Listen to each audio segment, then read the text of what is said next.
Hello and welcome to my project presentation.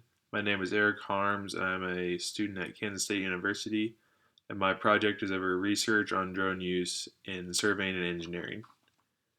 So a little bit about drone surveying. It came into the engineering world about 15 years ago, so it's a relatively new technology, and the drone technology can provide a lot of services that humans just can't do and other equipment can't do.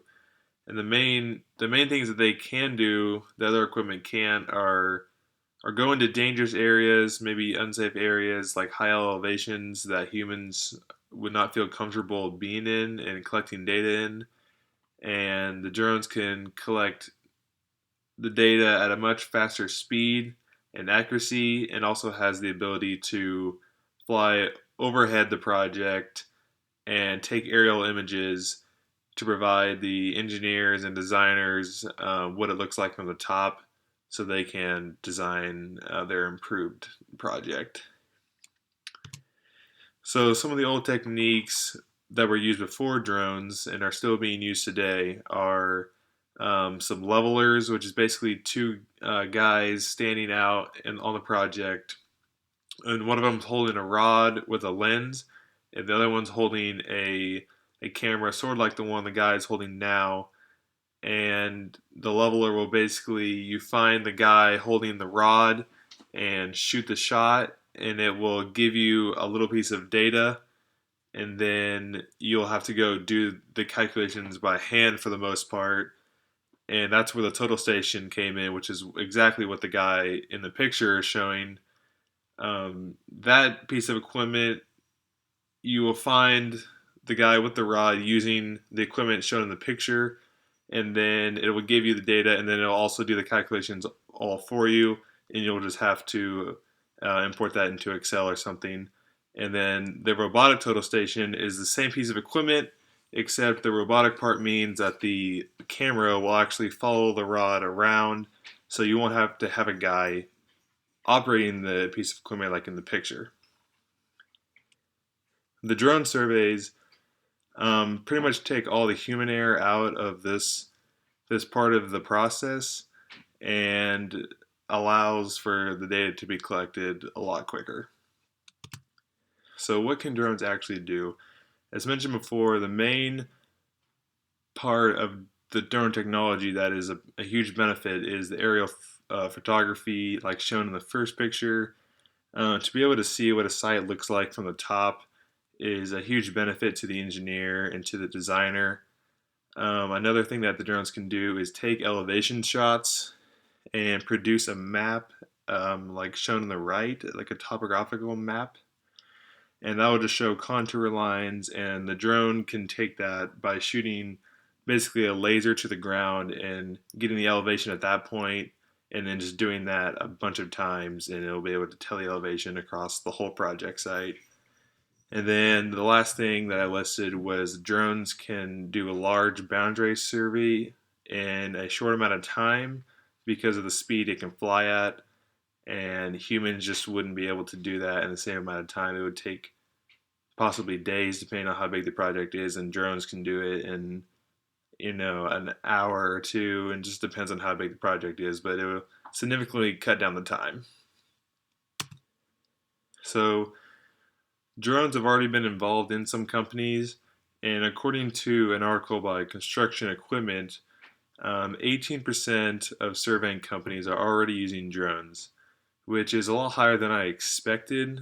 It's really not that high of a number, like not even 1 in 5 companies are using that, and this is the most recent technology. And the same article predicted by 2020 that 26% of companies would be using drone technology, so about 1 in 4 companies. But the drawback to this technology is that it's very expensive, and you have to have people that know how to operate the drone, which is not easy. It'll take training, and it's just not easy to have maintenance on them and to know how to get the data into the right programs and software. But this article did list drones as the fastest growing technology in the surveying and engineering industry. So my objectives for the project in general were, first, to determine how the drone technology can improve our current technology. So just see how much faster we can get the data, what the data, how accurate the data can be, and just how much time we can save using this new technology rather than guys going out there and grabbing the data themselves. Another objective was to determine how drones could be implemented into current projects. So we don't want to make new projects just to use the drones. We want to be able to use the drones in the projects we're already doing, and that'll give us the best return on investment we can, because the price of the drones are not cheap, and we don't want to have to go out and find new projects just because we got a drone. And then the last objective is to determine which drone is actually the best for the use that we're going to be using it for. And we'll look at some types of drones here in the next slide. So the types of drones we chose for this project were the single rotor, the multi-rotor drone, and then the fixed wing GPS drone, which are all shown in the pictures. You have the single rotor in the top left and the multi-rotor in the top right, and then the fixed wing drone in the bottom, which looks more like a traditional airplane. The single rotor drone, which looks more like a regular helicopter, just very small with a camera attached on the bottom, it's less used in the surveying field than others. There's a lot of reasons for that. It's not the most efficient piece of equipment we have out there. It is good for some specific jobs and projects, such as like a large project site, or this piece of equipment actually obtains a lot of data really quickly, so it's good for projects that have a lot of objects like buildings or trees, and it can obtain a lot of data, and you can see where the buildings and trees are, or maybe in a close quarters, like maybe inside of a building, like a huge warehouse, where you would want to know everything about what's inside the building. This piece of equipment does have a longer battery life, can last like up to 12, 14 hours at a time. And then, as I said, it grabs a large amount of data um, per hour it's out. This piece of equipment costs around $40,000 to buy. That's not including the programming and software you would need, the training you would need to get someone to be able to use the equipment efficiently. The next piece of equipment we have is the multi-rotor drone, which is more commonly used for recreational use. You see people out flying these things just for fun, but they can actually be used for surveying as well if you attach the right software to them. The problem with these ones is they have a very short battery life. They can only last 30-45 minutes before you need to recharge it or use another battery on it. And then the data collection speed is similar to the other drones, but because the battery life is so short, you can't get as much data as the other drones. This is very easily maneuverable because of the four rotors. It can fly into tight spaces. Obviously, way up in the air, it can take aerial imaging just like all the other drones. It's just a really downsizes it because of the battery life it has. It's so short, and then because of that, it's the cheapest. If it's the cheapest drone we looked at, it's about $30,000, which is not too cheap, but that is the cheapest one we researched. And the last one we looked at was the fixed wing drone. This is the most used in the surveying engineering field already. It's very efficient. It can last, similar to the single rotor, it can last up to 12, 14 hours at a time. And it's very quick, a lot quicker than the other drones, because you can actually set this one to fly on a path and it will fly on it for you. You don't have to manually control it. It will just go on it by itself.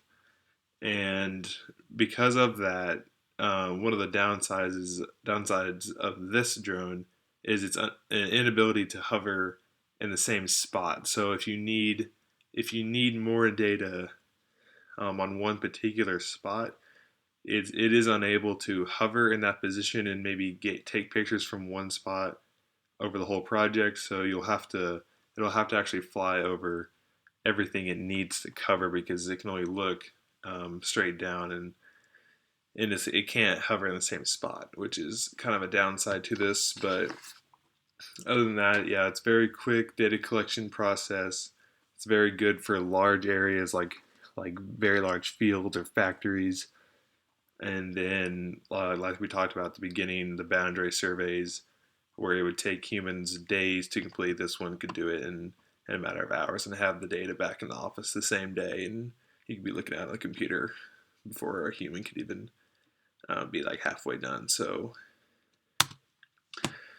overall, we obtained a lot of research about all kinds of drones, what they can be used for, and ultimately came down to this recommendation. We I recommend the fixed wing drone for companies that are looking into drone surveying. Um, I chose this just because of the variety of services they can provide, just being able to cover large amounts of area and in a quick time, and be able to fly very high and give accurate high definition imagery and topographical surveying, topographical maps, and provide elevations. I think it's just the best drone out there for the price, which I didn't mention, but it is about $70,000. So it is the most expensive one we have, but I think the return on investment for this one is the best. So that is the research I've done. That's my project, and thank you guys for listening.